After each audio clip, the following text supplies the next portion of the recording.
Le récit d'Ibrahim, sa naissance, sa lignée et son émigration.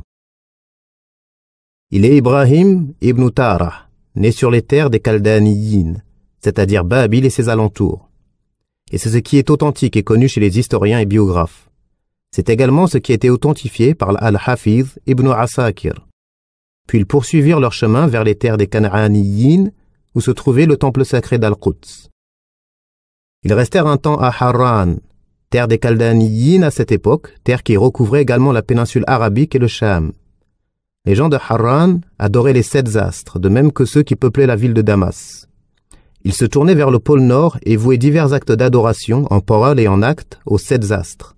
C'est pourquoi il y avait aux 7 portes de la ville de Damas un sanctuaire pour l'un de ces 7 astres, où ils organisaient des célébrations religieuses. Ainsi les gens de Harran adoraient les astres et les idoles. Et tous les habitants de la terre étaient alors mécréants, à l'exception d'Ibrahim, sa femme et son neveu Lut. C'est à Ibrahim qu'Allah confia la mission de mettre fin à ce mal et cet égarement. En effet, Allah le guida dès sa tendre enfance et il fit de lui un prophète et le choisit comme prophète et ami privilégié une fois adulte. Allah dit: وَلَقَدْ آتَيْنَا إِبْرَاهِيمَ رُشْدَهُ مِنْ قَبْلُ وَكُنَّا بِهِ عَالِمِينَ وإبراهيم إذ قال لقومه اعبدوا الله واتقوه ذلكم خير لكم إن كنتم تعلمون إنما تعبدون من دون الله أوثانا وتخلقون إفكا إن الذين تعبدون من دون الله لا يملكون لكم رزقا فابتغوا عند الله الرزق واعبدوه واشكروا له إليه ترجعون وإن تكذبوا فقد كذب من قبلكم وما على الرسول إلا البلاغ المبين أولم يروا كيف يبدئ الله الخلق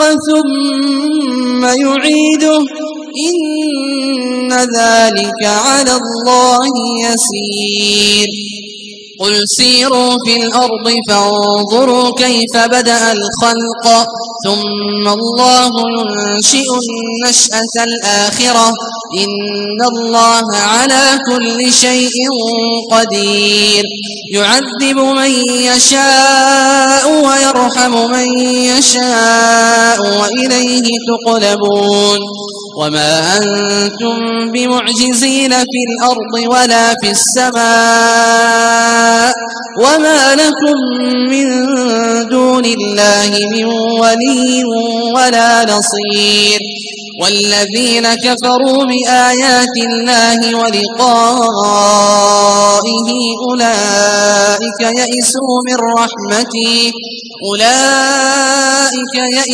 من رحمتي وأولئك لهم عذاب أليم فما كان جواب قومه إلا أن قالوا اقتلوه أو حرقوه فأنجاه الله من النار إن في ذلك لآيات لقوم يؤمنون وقال إنما اتخذتم من دون الله أوثانا مودة بينكم في الحياة الدنيا ثم يوم القيامة يكفر بعضكم ببعض ويلعن بعضكم بعضا ومأواكم النار وما لكم من ناصرين فآمن له لوط وقال إني مهاجر إلى ربي إنه هو العزيز الحكيم ووهبنا له إسحاق ويعقوب وجعلنا في ذريته النبوة والكتاب وآتيناه أجره في الدنيا وإنه في الآخرة لمن الصالحين. Allah évoqua ensuite la discussion qu'Ibrahim eut avec son père et son peuple, comme nous le verrons plus loin, si Allah le veut. L'appel d'Ibrahim à son père. La première personne qu'Ibrahim appela à Allah fut son père qui, comme son peuple, adorait les statues, car il était la personne la plus en droit de ce conseil sincère. Ainsi Allah dit: واذكر في الكتاب إبراهيم إنه كان صديقا نبيا إذ قال لأبيه يا أبت لم تعبد ما لا يسمع ولا يبصر ولا يغني عنك شيئا يا أبت إني قد جاءني من العلم ما لم يأتك فاتبعني أهدك صراطا سويا يا أبت لا تعبد الشيطان إن الشيطان كان للرحمن عصيا يا أبت إني أخاف أن يمسك عذاب من الرحمن فتكون للشيطان وليا قال أراغب أنت عن آلهتي يا إبراهيم لئن لم تنته لأرجمنك واهجرني مليا قال سلام عليك سأستغفر لك ربي إنه كان بي حفيا وأعتزلكم وما تدعون من دون الله وأدعو ربي عسى ألا أكون بدعاء ربي شقيا. Allah a mentionné le débat et la discussion qui eut lieu entre lui et son père, et de quelle manière il appela son père à la vérité de la plus douce des façons. Il montra la fausseté de son adoration des idoles qui ne peuvent ni entendre l'invocation de celui qui les adore, ni le voir. Alors comment pourrait-elle lui être d'une quelconque utilité ou lui apporter un bien comme la subsistance ou le secours? Puis, il lui montra ce qu'Allah lui a accordé comme droiture et science bénéfique, bien qu'il soit plus jeune que son père. « Ô mon père, j'ai reçu une science que tu n'as pas reçue. Suis-moi afin que je te guide sur une voie droite. » C'est-à-dire une voie droite, claire, simple, qui te conduira au bien de ce monde et de l'au-delà. Lorsqu'il lui exposa cela et le conseilla, son père refusa, et plus encore le menaçant en disant « Ô Ibrahim, t'écartes-tu de mes divinités? Si tu ne cesses pas, je te lapiderai, éloigne-toi de moi pour un long moment. » Certains ont été d'avis que cette lapidation serait verbale et d'autres ont été d'avis qu'elle serait physique. À ce moment, Ibrahim dit à son père « Paix sur toi », c'est-à-dire « Je ne te causerai aucun tort, tu es préservé de mon côté » et il ajouta un bien en disant « J'implorerai mon Seigneur de te pardonner car il a toujours été bon avec moi. » Ibn Abbas et d'autres ont dit qu'Allah a été bon envers Ibrahim en le guidant vers son adoration et l'exclusivité de cette adoration. C'est pourquoi il dit « Je m'éloigne de vous et de ce que vous invoquez en dehors d'Allah, et j'invoquerai mon Seigneur. J'espère ne pas être malheureux dans l'invocation que j'adresse à mon Seigneur. » L'éloignement vis-à-vis de son père. Ibrahim implora Allah de pardonner à son père conformément à sa promesse. Mais lorsqu'il lui apparut clairement qu'il était l'ennemi d'Allah, il s'écarta de lui comme Allah dit وما كان استغفار إبراهيم لأبيه إلا عن موعدة وعدها إياه فلما تبين له أنه عدو لله تبرأ منه إن إبراهيم لأواه حليم. Abu Huraira rapporte que le messager d'Allah a dit « Au jour de la résurrection, Ibrahim rencontrera son père Ahazar, dont le visage sera couvert de poussière et de ténèbres. Ibrahim lui dira « Ne t'avais-je pas dit de ne pas me désobéir ?»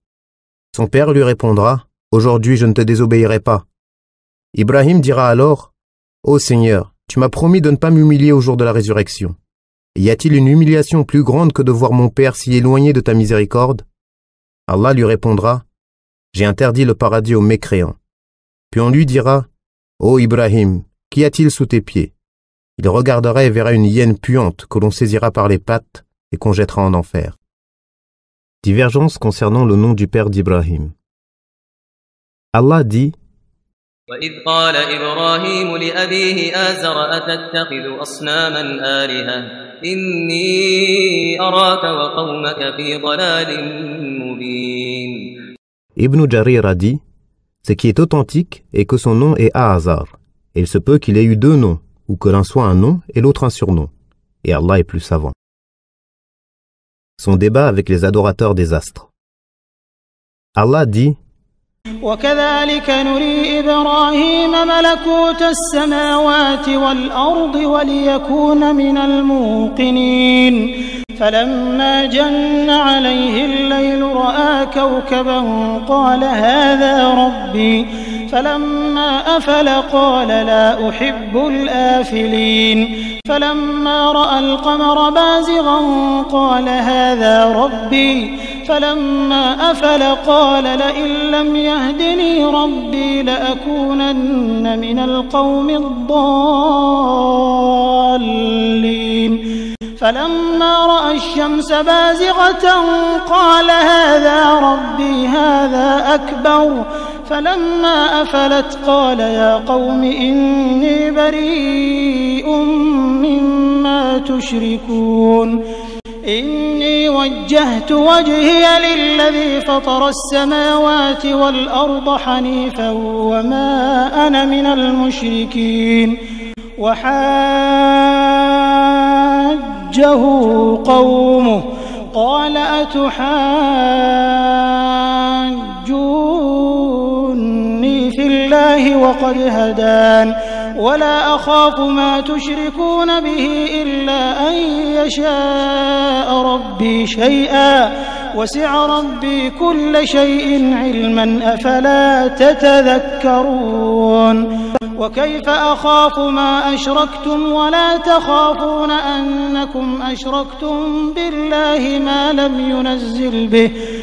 لم ينزل به عليكم سلطانا فأي الفريقين أحق بالأمن إن كنتم تعلمون الذين آمنوا ولم يلبسوا إيمانهم بظلم أولئك لهم الأمن وهم مهتدون وتلك حجتنا آتيناها إبراهيم على قومه نرفع درجات من نشاء إن ربك حكيم عليم. C'est ainsi qu'il débattit avec eux et qu'il leur démontra que les astres brillants visibles dans le ciel ne peuvent être des divinités ou faire l'objet d'un culte en dehors d'Allah.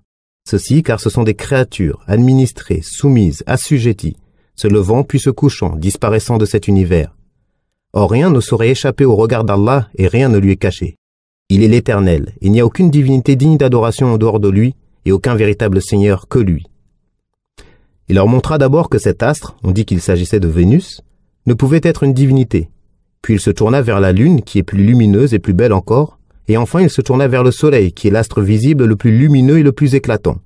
Il montra que tous étaient des créatures administrées, soumises et assujetties, comme Allah dit: ومن آياته الليل والنهار والشمس والقمر لا تسجدوا للشمس ولا للقمر واسجدوا لله الذي خلقهن إن كنتم إياه تعبدون. Voyant enfin le soleil levant, il dit: Voilà mon Seigneur, celui-ci est plus grand. Puis lorsqu'il disparut, il dit: Ô mon peuple, je désavoue tout ce que vous associez à Allah. Je tourne mon visage exclusivement vers celui qui a créé les cieux et la terre, et je ne suis pas de ceux qui lui donnent des associés. Son peuple polémiqua avec lui, mais il dit: Polémiqueriez-vous avec moi au sujet d'Allah, alors qu'il m'a guidé? Je n'ai pas peur des associés que vous lui donnez. Je ne crains que ce que veut mon Seigneur. C'est-à-dire, je ne porte aucune attention à ces divinités que vous adorez en dehors d'Allah, car elles ne sont d'aucun profit. Elles n'entendent et ne raisonnent pas, mais elles sont administrées et assujetties comme les étoiles, ou façonnées et érigées par des hommes. Le plus probable est que son exhortation concernant les astres s'adressait aux habitants de Harran qui les adoraient. Cela contredit la thèse disant que cela s'est produit lorsqu'il sortit de la caverne alors qu'il était enfant, comme cela est soutenu par Ibn Ishaq et d'autres savants, ainsi que dans des récits rapportés des gens du livre et en lesquels on ne peut avoir confiance, surtout lorsqu'ils sont contraires à la vérité.